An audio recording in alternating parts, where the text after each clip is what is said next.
He gave the orders to gut the captain and throw the surgeon overboard. Then he lit his beard on fire. What the?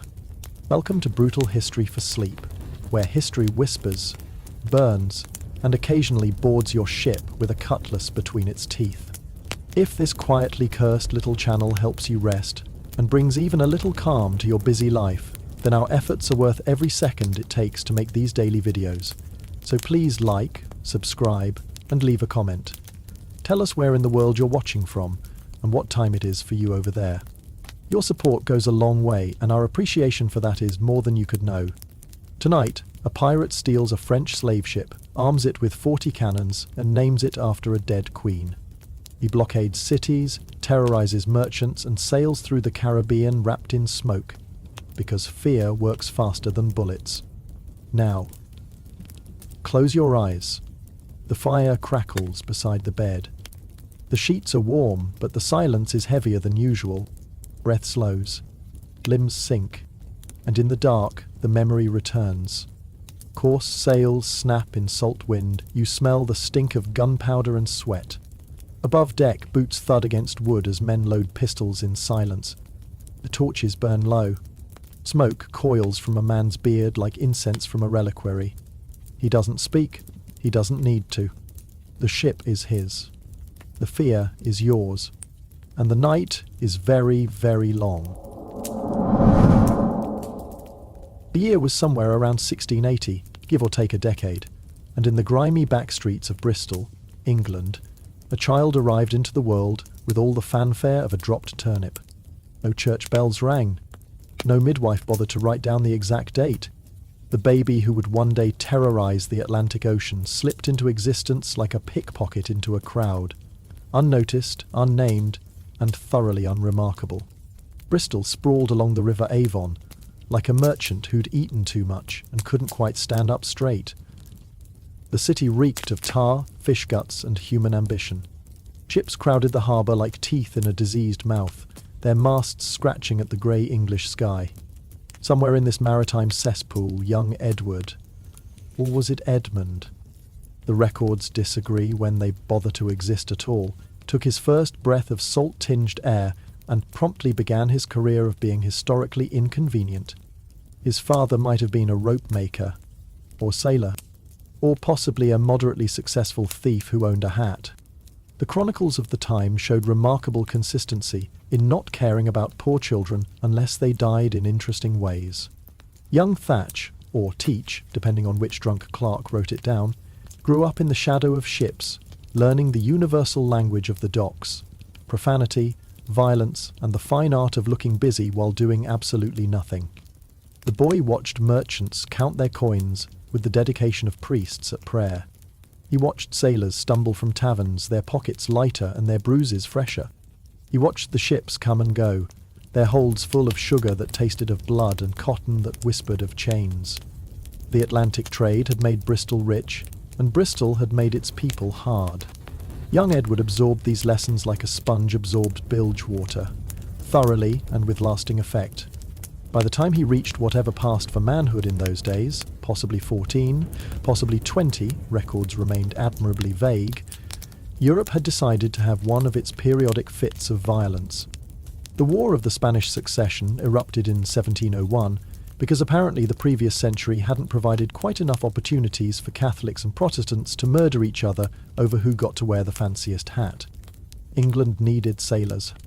More specifically, England needed sailors who could shoot straight, swim when necessary, and weren't overly concerned with the legal niceties of maritime property law. The Royal Navy put out the call for privateers, spirates with paperwork essentially, and young Thatch answered. Or perhaps he was press-ganged. Or perhaps he simply woke up one morning on a ship and decided to make the best of it. The recruiting methods of the time were refreshingly flexible. The war taught him everything a future pirate needed to know. How to load a cannon while the deck pitched like a drunkard's walk. How to board an enemy vessel without immediately dying. How to distinguish between the screams of victory and the screams of "Dear God, we're sinking." These were practical skills, taught by practical men who measured success by how many of their limbs remained attached at day's end. But the most valuable lesson came not from combat, but from observation. Young Thatch watched how men behaved when terrified.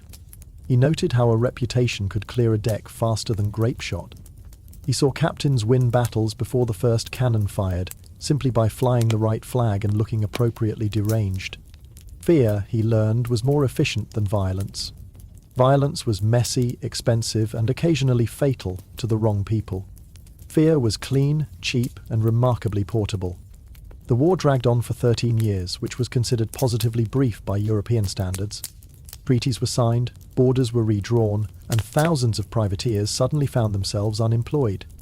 The year 1713 brought peace to Europe and panic to everyone who'd spent the last decade learning no skills beyond productive maritime violence. The newly unemployed privateers gathered in Caribbean ports like flies around a corpse. Nassau, Jamaica, Barbados, these became the job centres for men whose resumes consisted entirely of "can shoot" and "won't drown immediately." They drank rum that could strip paint, told lies that grew larger with each telling, and waited for something interesting to happen. Edward Thatch waited with them. He was still nobody special, just another sun-baked sailor with scarred hands and a grudge against sobriety. But he was watching. Always watching. He studied the successful pirates like a seminary student studying sin. What made some captains legendary, while others ended up as shark food? What separated the feared from the merely violent? The answer, he realized, was theatre. The best pirates weren't just thieves. They were performers. They created characters, crafted images, built legends that sailed ahead of them like invisible armadas.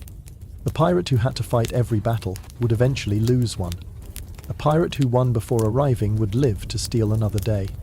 By 1716, the man who'd been born in obscurity was ready to step into the light. Or rather, into the smoke. He'd grown his beard long and wild, a black tangle that covered half his chest like an auxiliary sail. He'd learned to move with deliberate menace, to speak in tones that suggested violence without promising it. He was ready to audition for the role of a lifetime. He found his stage in the form of Benjamin Hornigold, a pirate captain with ambitions larger than his ethics, and a business model that involved robbing everyone except the British. Hornigold needed crew. The man with the impressive beard needed a start. It was a match made in whatever hell pirates believed in, probably one with insufficient rum and too many hangings. The transformation from Edward Thatch, unemployed privateer, to Blackbeard, nightmare of the seas, had begun. And the Caribbean, already suffering from an excess of interesting times, was about to get significantly more theatrical. Benjamin Hornigold commanded his pirate crew with all the steady authority of a man running an illegal but highly profitable enterprise. By 1716, he'd established himself as one of Nassau's most successful thieves, which was rather like being the wettest fish in the ocean. Impressive, but hardly unique. What set Hornigold apart was his peculiar patriotism. He robbed Spanish ships with enthusiasm. He plundered French vessels with glee.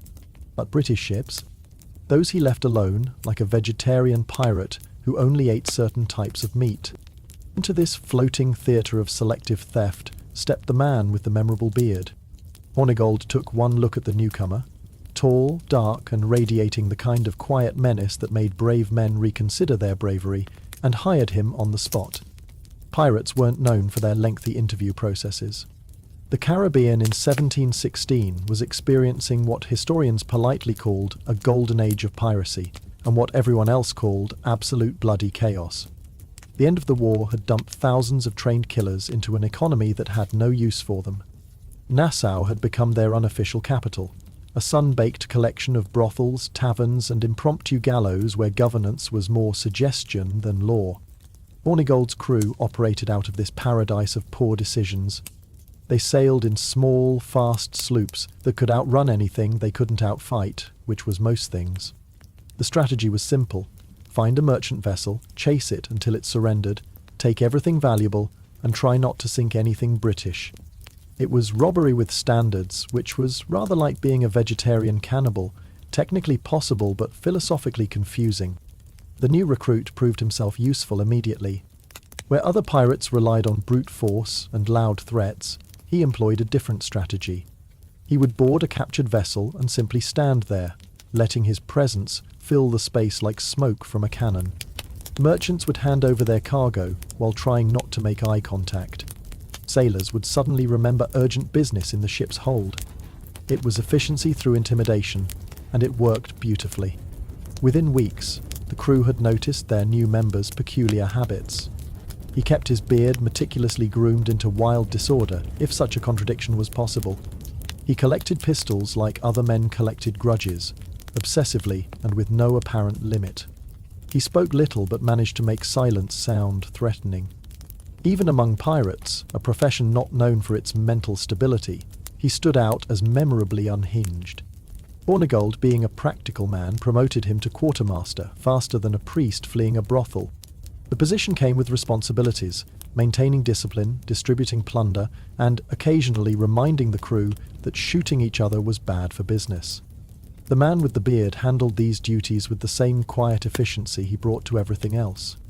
Pirates who caused trouble found themselves having very quiet conversations with him.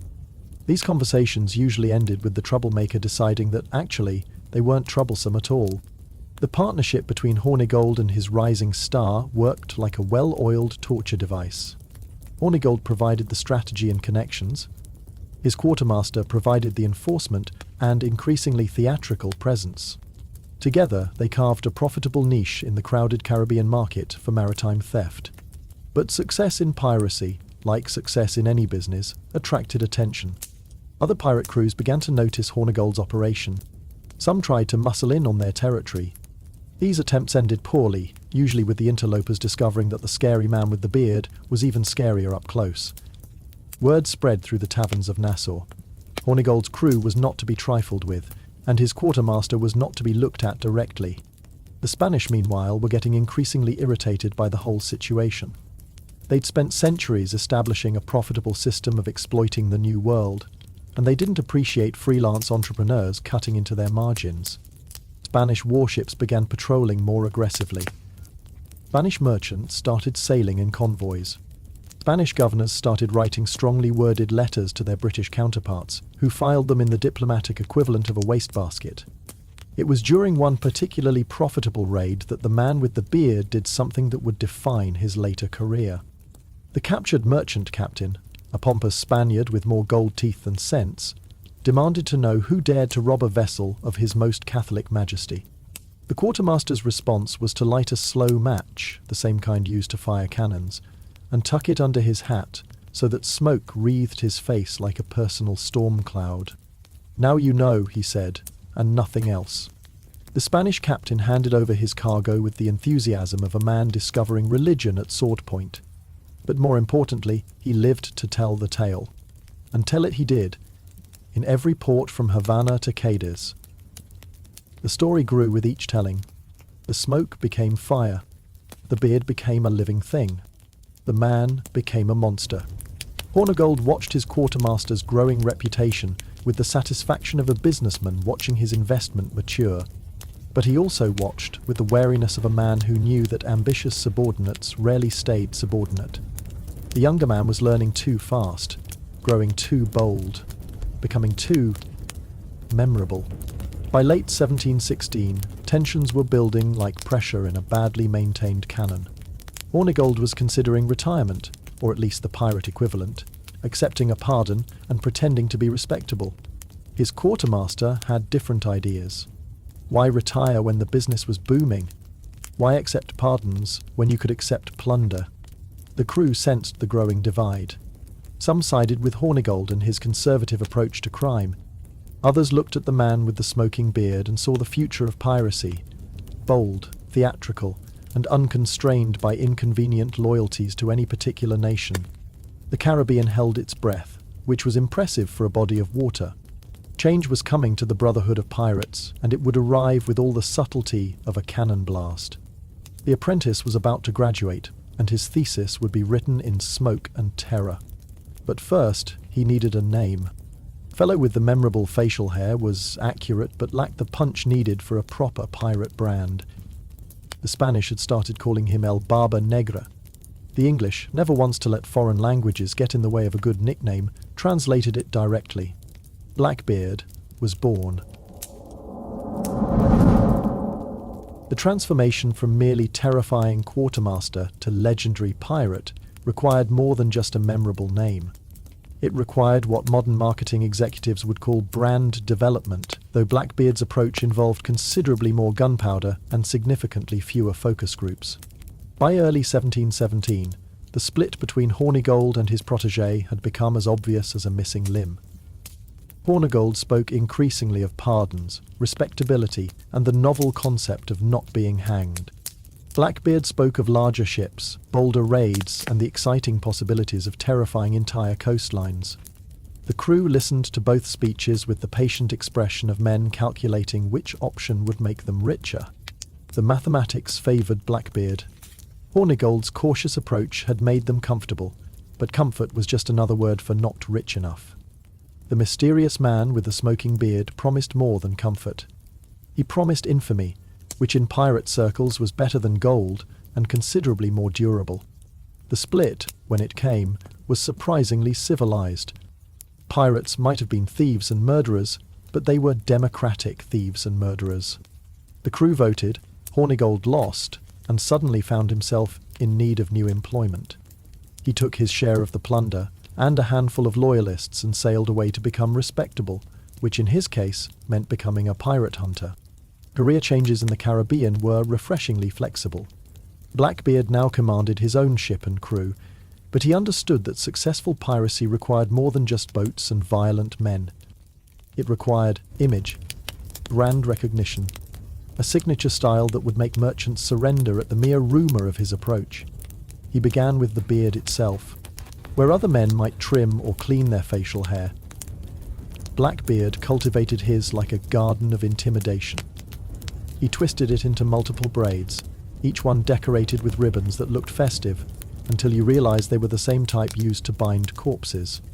The overall effect suggested a man who decided that personal grooming was for people who weren't busy terrifying the Atlantic seaboard. But the beard was just the beginning. Blackbeard understood that fear was a performance art, and every performance needed props. He began wearing a leather belt across his chest, specially modified to hold 6 pistols. Not because he needed 6 pistols. Nobody needed 6 pistols. But because a man wearing 6 pistols was clearly prepared for situations that required 6 pistols, and nobody wanted to discover what those situations might be. The coat came next, a massive leather greatcoat that swept behind him like the wings of a particularly homicidal bat. In its pockets he kept more pistols, several knives, and occasionally items whose purpose was best left unexamined. The coat served no practical purpose in the Caribbean heat, except to make him look larger, more mysterious, and significantly more likely to do something inadvisable. But the true masterpiece of his theatrical arsenal was the burning slow match trick. Before each raid, he would weave hemp cord into his beard and under his hat, then light the ends. The slow-burning fuses created a wreath of smoke around his head, giving him the appearance of a man whose personal climate included localized thunderstorms. The visual effect was somewhere between demonic and accidentally on fire, which was exactly the ambiguity he sought. The first time he employed the full costume in battle, the results exceeded even his theatrical expectations. The merchant vessel Marguerite, carrying a cargo of sugar and a crew of men who'd made poor career choices, found itself pursued by Blackbeard's sloop. The captain, a practical Frenchman named Dubois, prepared for the standard pirate encounter: threats, negotiations, moderate violence, and eventual theft. What he got instead was a vision from maritime hell. Blackbeard boarded the vessel wreathed in smoke, bristling with weapons, his face a mask of controlled insanity framed by a beard that seemed to have its own weather system. He said nothing. He didn't need to. Captain Dubois took one look at this smoking apparition and immediately decided that his cargo wasn't worth discovering what kind of man set his own head on fire for professional purposes. The surrender was so quick and complete that Blackbeard's crew barely had time to draw their weapons. They transferred the cargo with the efficiency of men who'd discovered the maritime equivalent of a cheat code. No shots were fired. No blood was spilled. Fear had done all the work, and fear didn't require reloading. Word of the encounter spread through the Caribbean ports like a particularly virulent disease. The stories grew with each telling. The smoke became flames. The The 6 pistols became a dozen. The beard became sentient. By the time the tales reached Charleston, Blackbeard had transformed into something between a pirate and a force of nature. Possibly both, probably neither, definitely problematic. But Blackbeard understood that reputation required maintenance. Each raid had to build on the last. Each appearance had to be more theatrical than before. He began adding flourishes to his performance. Sometimes he would roar incoherent threats in a voice that suggested he gargled with broken glass. Other times he would stand in perfect silence, letting the smoke do the talking. The inconsistency was deliberate. Predictable pirates were dead pirates. His crew, initially skeptical of their captain's theatrical methods, became enthusiastic converts when they realized that dramatic intimidation meant less actual fighting. Fighting was dangerous. Fighting meant some of them might die. But standing behind a captain who looked like he'd escaped from hell's own navy while merchant sailors wet themselves in terror, that was just good business. The effectiveness of Blackbeard's brand became clear during the capture of the sloop Adventure. The vessel's captain, a hardened veteran of numerous pirate encounters, had sworn to his crew that he would never surrender to maritime thieves. He'd armed his men, loaded his cannons, and prepared for glorious battle. Then Blackbeard appeared on his deck, smoke curling around his face like personal demons, and the captain's resolve evaporated like morning mist. "I've changed my mind," the captain announced to his crew, who were already in the process of dropping their weapons and finding religion. The Adventure was plundered without a single shot fired, though Blackbeard did discharge 1 pistol into the air for effect. Brand consistency was important. By mid-1717, Blackbeard had established himself as the Caribbean's most theatrical pirate. Other pirates robbed ships. Blackbeard performed grand maritime theatre, with theft as the finale. His success inspired imitators, though most quickly discovered that setting fire to things near your face required more commitment than they possessed. But Blackbeard knew that true success in piracy required more than just a memorable appearance and a talent for tactical arson. He needed a proper flagship, something that would match his oversized personality. He needed weapons that could back up his threats. He needed, in short, to go shopping. And the Caribbean's merchants were about to discover that when Blackbeard went shopping, he didn't bring money. The French slave ship La Concorde was having what could generously be called a difficult voyage. Built in Britain, modified in France, and currently limping through the Caribbean like a wounded whale, she carried a cargo of human misery and a crew of men who'd made peace with their moral flexibility. She was also carrying something else: destiny. Though destiny in this case looked suspiciously like Blackbeard's sloop approaching from windward. It was November 1717, and Blackbeard had decided he needed an upgrade. His current vessel was serviceable for robbing merchants and terrifying fishermen, but it lacked the gravitas necessary for truly ambitious piracy. What he needed was a statement piece. Something that said, "I am a serious maritime criminal," while also suggesting, and possibly insane. La Concorde fit the requirements perfectly. She was large, 300 tons of French engineering designed to carry human cargo across the Atlantic with maximum efficiency and minimum humanity. She was fast, when her crew wasn't half dead from scurvy, and her hull wasn't making sounds that suggested imminent structural failure. Most importantly, she was available, in the sense that her crew took one look at the approaching pirates and decided that perhaps they weren't as attached to their ship as they'd thought.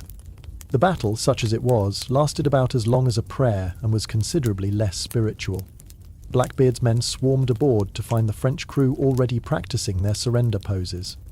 The captain, a Monsieur Doucet who'd survived 30 years in the slave trade, only to meet his professional end at the hands of a theatrical pirate, handed over his ship with the weary resignation of a man who knew when he was outmatched.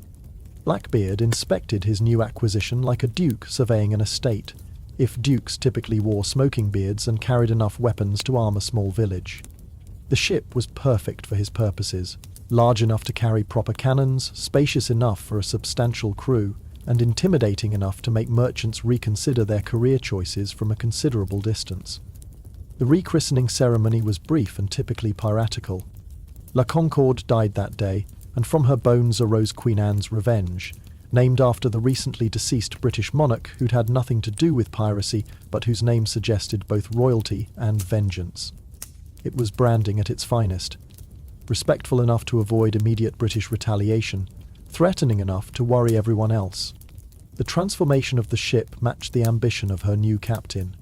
Where La Concorde had carried 40 guns, mostly for show, Queen Anne's Revenge would carry 40 guns for use. Blackbeard supervised the modifications personally, applying the same theatrical sensibility that had served him so well, personally, to his new floating stage. Extra gun ports were cut with the enthusiasm of a surgeon who discovered that his patient had excellent insurance. The slave decks were converted to proper crew quarters, which meant they went from horrific to merely awful.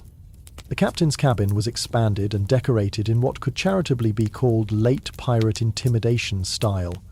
Charts stolen from various sources, weapons displayed like violent art, and a chair that suggested its owner had strong opinions about comfort being for the weak. But the true genius of Queen Anne's Revenge lay not in her armament or accommodations, but in her appearance. Blackbeard understood that a ship, like a pirate, needed presence. He had the hull painted black, because subtlety was for people who couldn't afford proper cannons. The sails were patched with whatever was available, creating a patchwork effect that suggested both poverty and the fact that Blackbeard stole even his repair materials. The figurehead, originally some French artistic interpretation of prosperity, was modified to look considerably more threatening and significantly less French. The crew that manned this floating nightmare was carefully curated from the Caribbean's most effectively violent individuals. Blackbeard recruited with an eye for both competence and theatrical presence. He wanted men who could sail, fight, and look appropriately menacing while doing both. The interviews were brief. Can you sail? Yes. Can you fight? Yes. Do you have any moral objections to theft, violence, or occasional arson? Welcome aboard. Within weeks of acquiring his new flagship, Blackbeard had assembled a crew of 300 men, which was approximately 290 more than necessary to sail the ship, but exactly the right number to terrify every vessel in the Atlantic. They were a diverse bunch. Former slaves given freedom and weapons, a combination that worried colonial authorities considerably. British deserters who'd decided that piracy paid better than patriotism. French sailors who'd made peace with serving under the man who'd stolen their ship, and a collection of individuals whose backgrounds were best not examined too closely. The first voyage of the newly christened Queen Anne's Revenge was less a pirate raid and more a mobile intimidation campaign. Blackbeard sailed along the colonial coast like a one-ship apocalypse, his mere presence causing governors to write urgent letters and merchants to seriously consider career changes. He didn't need to fire a shot. The sight of the massive black ship with her forest of cannons was message enough.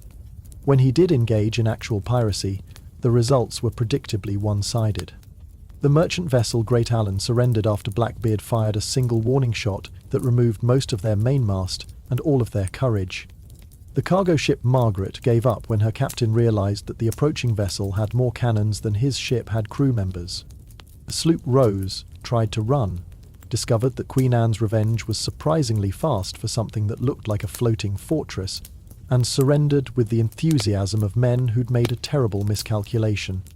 But Blackbeard's true innovation wasn't in the violence, it was in the avoidance of violence. He understood that a reputation for insane brutality was actually counterproductive. Dead men told no tales, but terrified men told excellent ones. He wanted survivors. He wanted witnesses. He wanted men who would reach port and immediately head for the nearest tavern to describe their encounter with the devil's own admiral. His treatment of captured crews reflected this marketing strategy. Those who surrendered immediately were treated with surprising courtesy. Robbed, certainly, but robbed politely. Captains who handed over their cargo without fuss often found themselves invited to dine with Blackbeard, an experience they survived but never forgot. The meals were served on stolen china with stolen silver, while their host discussed navigation between comments that suggested he might be completely insane. Those who resisted faced a different reception. Blackbeard had perfected a series of tortures that were more theatrical than fatal, forcing captains to dance around the mizzenmast while his crew provided musical accompaniment, making prisoners watch while he shot at bottles balanced on their heads he never missed, which was somehow worse than if he had, or simply standing very close to them while smoking furiously and saying nothing at all. By December 1717, Queen Anne's Revenge had become the most feared ship in the Caribbean, which was like being the wettest drop in the ocean, impressive and somewhat redundant. Blackbeard commanded not just a ship, but a floating nation of thieves, a democracy with cannons, where the only law was his word and the only currency was terror. The transformation was complete. The nobody from Bristol had become the nightmare of the Atlantic. The man who'd started with nothing but ambition now commanded a fortress that could level towns and a reputation that could empty them. He'd achieved everything a pirate could dream of: wealth, power, and a ship that made other pirates jealous. But success in piracy, like success in any field, attracted attention. Other pirates wanted to ally with him. The governors wanted to hang him. The British Navy wanted to sink him. And somewhere in the Carolinas, a wealthy landowner named Stede Bonnet was having a midlife crisis that would lead to one of history's strangest partnerships. The golden age of piracy was about to get significantly more complicated. Stede Bonnet's decision to become a pirate was, by any reasonable measure, the worst midlife crisis in maritime history. Where other men might buy an inappropriate horse or take up with an inappropriate woman, Bonnet, a wealthy Barbadian landowner with a perfectly good plantation and a perfectly awful marriage, decided to purchase a ship and become a criminal of the seas.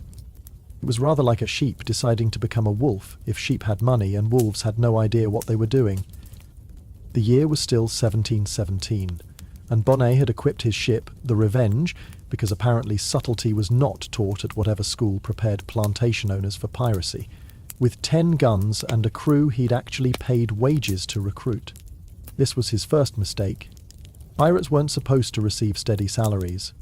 They were supposed to receive shares of plunder, assuming they survived long enough to plunder anything and their captain knew what plundering actually involved. Bonnet's second mistake was assuming that owning a ship made one a sailor, in the same way that owning a sword made one a swordsman. His navigation skills were theoretical at best and fictional at worst. His understanding of naval combat came entirely from books, which had somehow failed to mention important details like cannons are loud and the ocean moves constantly. His crew, professional sailors who'd taken his money with the bemused gratitude of men who couldn't believe their luck, watched their gentleman captain attempt to be piratical with the fascination of people witnessing a very expensive accident in slow motion. The Revenge's first few raids were exercises in ambitious incompetence. Bonnet would approach merchant vessels with all the tactical subtlety of a man who'd learned about piracy from dinner party conversations. He'd demand surrender in tones that suggested he was asking for directions.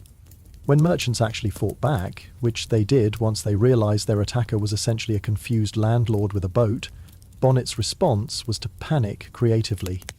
It was during one of these moments of maritime inadequacy that Bonnet encountered Blackbeard. The meeting was like a shark encountering a well-dressed tuna, predatory, inevitable, and somewhat embarrassing for the tuna. Blackbeard's Queen Anne's Revenge appeared on the horizon like a floating reminder of what actual piracy looked like, and Bonnet, in a moment of clarity that should have occurred much earlier, realized he was in significant trouble. But Blackbeard, studying the approaching vessel through his spyglass, saw not a victim, but an opportunity. Here was a ship, poorly sailed, but well armed. Here was a captain, incompetent but wealthy. Here was, in short, a resource to be exploited with maximum efficiency and minimum violence. Blackbeard ordered his men to prepare for boarding, but to do so politely. One didn't rob the gentry with the same crude methods used on common merchants. The battle between the two ships resembled a dance where one partner knew the steps and the other was wearing someone else's shoes. Bonnet ordered his men to prepare for combat. His men prepared to surrender. Blackbeard's crew boarded with the practiced efficiency of professionals who'd done this many times before and found it slightly boring. Within minutes, Bonnet found himself face to face with the Caribbean's most notorious pirate, who was studying him with the expression of a cat that had discovered a mouse wearing a tiny crown. "Captain Bonnet, I presume," Blackbeard said, somehow making the title sound like an insult wrapped in courtesy. "Major Bonnet, actually," Stede replied, clinging to his military rank like a drowning man to driftwood. "Former major. Well, somewhat former. It's complicated. Everything about Stede Bonnet was complicated, Blackbeard realised. Here was a man who'd abandoned wealth and comfort to play pirate, badly. It was like watching someone attempt surgery after reading a medical textbook once, upside down, while drunk. The sensible thing would be to rob him and leave him to his inevitable doom. But Blackbeard had never been sensible. Sensible men didn't set their beards on fire for effect. Instead, Blackbeard made a proposal that confused everyone involved, including himself. He would take command of the Revenge, incorporating it into his growing fleet. Bonnet would remain as a guest aboard Queen Anne's Revenge, where he could learn proper piracy from a master of the craft. It was mentorship at sword point, education through intimidation, an apprenticeship where failure meant death and success meant slightly delayed death. Bonnet, displaying the decision-making skills that had led him to piracy in the first place, agreed immediately.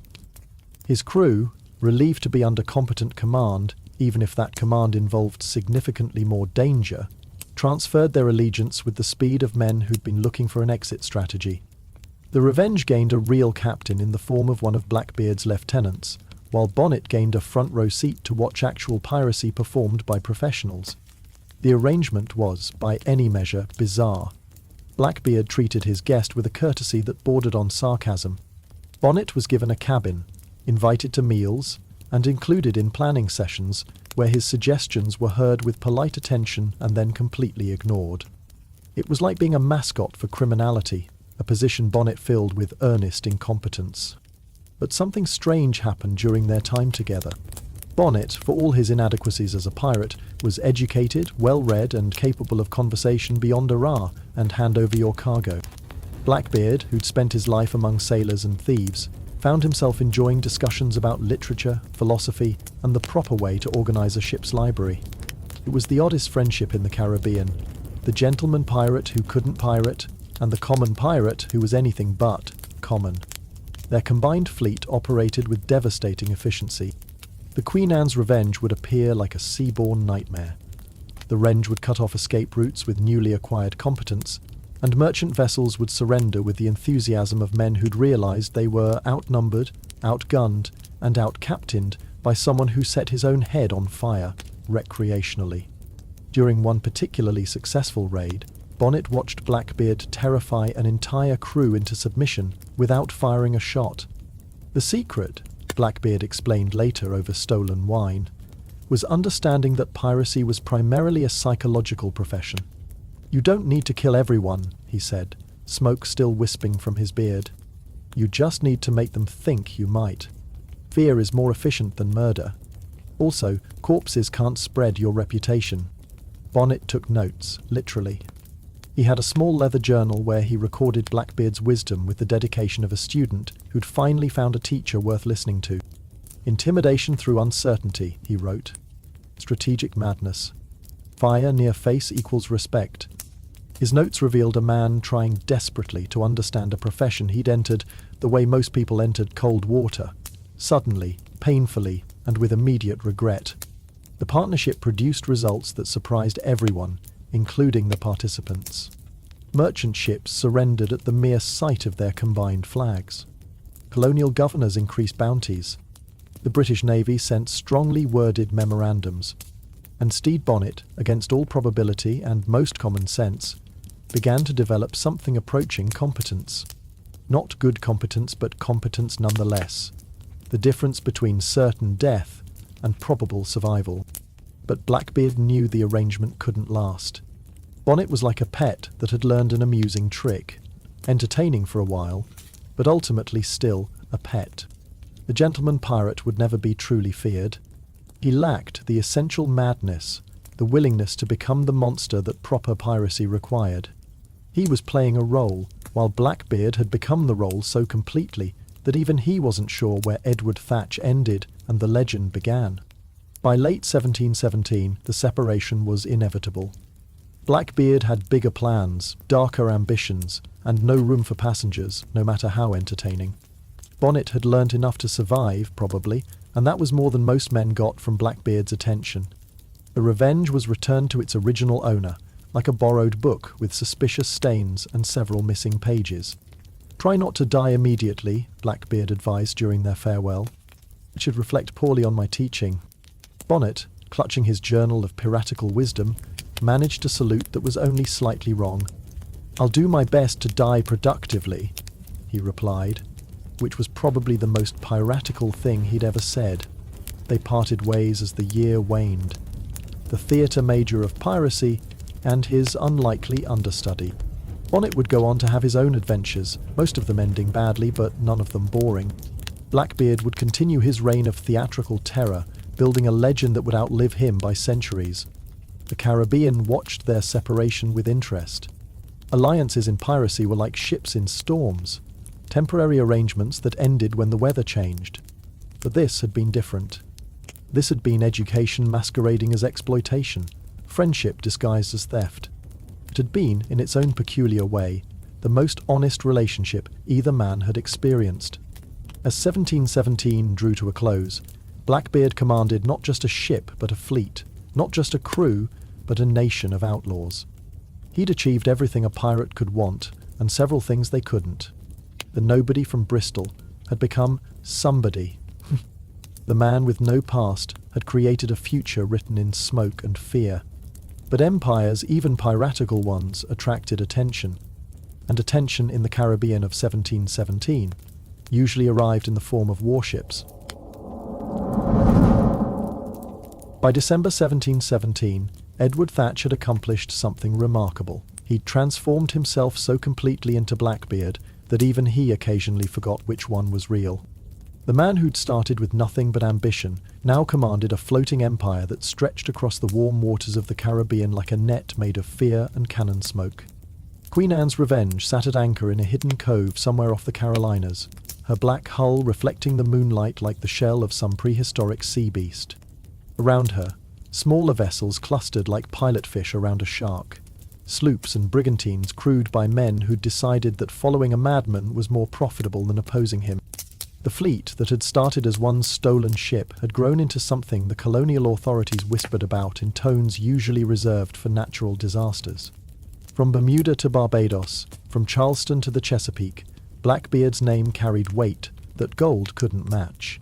Tavern keepers spoke it quietly, as if volume might summon him. Merchant captains planned their routes specifically to avoid waters where he might sail. Children were threatened with his arrival if they didn't eat their gruel, though given the quality of most gruel, Blackbeard might have been the preferable option. The numbers were impressive, even by pirate standards. 300 men were under his direct command, possibly more. Exact counts were difficult when your recruitment policy consisted of join or swim, your choice. 8 vessels flew his flag, though the flag itself changed depending on Blackbeard's mood and available materials. Dozens of successful raids that had filled his holds with everything from Spanish gold to Portuguese wine to British manufactured goods that were definitely not supposed to be in pirate hands. But it was the stories that truly measured his success. In Providence, they told of how he'd captured a ship by simply standing on his deck and staring at it until the crew surrendered. In Charleston, merchants swore he could appear in 2 places at once, robbing ships simultaneously through sheer force of malevolent will. In Havana, Spanish sailors crossed themselves and spoke of the devil's own admiral, whose beard burned with the flames of hell itself. The truth, as Blackbeard well knew, was both simpler and more complex. He was just a man who'd learned that fear was more powerful than any cannon, that reputation could sail ahead of any fleet, that theatre and piracy were essentially the same profession, with different audience participation. But knowing the trick didn't diminish its effectiveness. If anything, understanding the performance made him better at it. On this particular December night, as 1717 prepared to die and be replaced by another year of maritime lawlessness, Blackbeard stood on the quarterdeck of his flagship and surveyed his domain. The Caribbean stretched out before him like a merchant's nightmare, vast, full of opportunities, and populated by people who had things he wanted. The moon painted silver paths across the water, roads that led to plunder and profit and probably a noose, eventually, but that was tomorrow's problem. His crew went about their nightly duties with the casual efficiency of men who'd learned that their captain's theatrical madness came with practical benefits. The watches were set. The cannons were secured. The stolen rum was being consumed at a rate that suggested tomorrow's headaches would be spectacular. It was a normal night in the abnormal life of professional pirates. Israel Hands, Blackbeard's second in command and one of the few men who could look him in the eye without flinching, approached with news from the latest prize. The manifest was accurate, he reported. Sugar, molasses, and enough cloth to outfit half of Nassau. He also found letters, official ones. Blackbeard took the letters, seal already broken, because privacy was another word for things that belonged to other people. The correspondence was from some colonial administrator to another, full of complaints about pirate activity and promises of naval intervention. He read them by lantern light, smoke from his pipe mixing with the ever-present wisps from his beard arrangement, creating a personal fog bank that followed him everywhere. "They're sending more ships," Hans observed, stating the obvious with the tone of a man who'd learnt that his captain appreciated redundancy. "Let them come," Blackbeard replied, his voice carrying the confidence of a man who'd forgotten what fear felt like. "Ships need crews. Crews need courage. Courage is in short supply when facing men who set themselves on fire for theatrical effect." It was bravado, but it was earned bravado. The colonial navies were stretched thin, their ships too few and their sailors too comfortable with regular pay and regular survival. Pirates had the advantage of desperation, which was like regular motivation but more intense and with fewer retirement options. Every man in Blackbeard's fleet had already decided that death was preferable to poverty. It made them remarkably focused. But Blackbeard was not a fool, despite his careful cultivation of apparent insanity. He knew that empires, even piratical ones, had lifespans measured in years, not decades. The golden age of piracy was called golden because, like actual gold, it was valuable, temporary, and likely to end with someone getting shot. The Spanish were getting organized. The British were getting angry. The colonists were getting tired of having their goods redistributed by men with questionable hygiene and unquestionable violence. Change was coming to the Caribbean, and it would arrive wearing naval uniforms and carrying pardons in one hand and nooses in the other. Some pirates would take the pardons, trading their freedom for the dubious safety of reformed criminality. Others would hang, their bodies left to rot as warnings to others who might consider maritime redistribution of wealth as a career option. But tonight, none of that mattered. Tonight, Blackbeard commanded the most feared pirate fleet in the Atlantic. Tonight, his name was whispered in a dozen languages across 100 ports. Tonight, he was exactly what he'd set out to become. A legend with cannons, a nightmare with a ship's registry, a theatrical production that robbed its audience and made them applaud. The Caribbean slept uneasily, knowing that somewhere out there, a man who'd turned piracy into performance art was planning his next act. Merchant ships hugged the coastlines like children, afraid of the dark. Naval patrols searched empty waters for a fleet that moved like smoke and struck like lightning. Governors wrote reports that understated the problem because accurately describing Blackbeard's impact would make them look incompetent, which they were, but preferred not to advertise. And on the deck of Queen Anne's Revenge, Blackbeard himself stood watch over his empire of fear. The smoke from his beard drifted across the water like morning mist. The cannons slept in their carriages like patient predators. The crew dreamed whatever dreams pirates dream, probably involving gold, rum, and the absence of naval intervention. The year 1717 was ending as it had begun, with violence, theft, and the strong taking from the weak. But now the violence had style. The theft had theatrical flair, and the strong had names that would echo through history, even if history would get most of the details wrong. Soon enough, there would be betrayals, because pirates without betrayal were like ships without barnacles, theoretically possible, but never actually observed.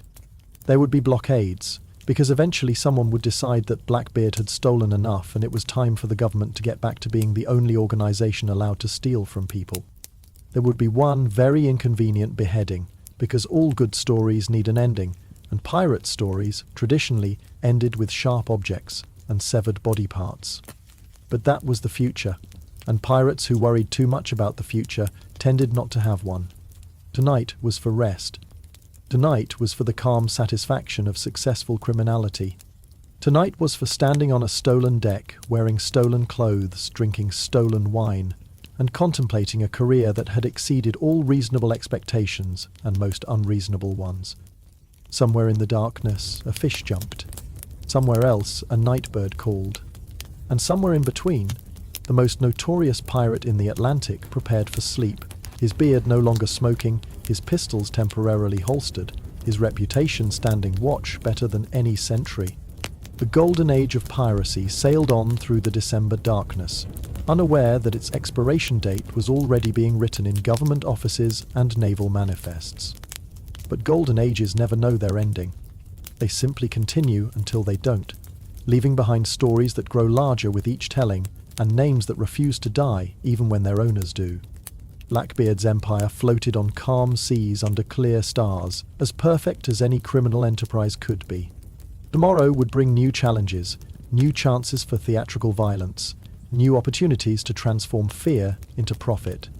But tonight, all was quiet in the pirate kingdom.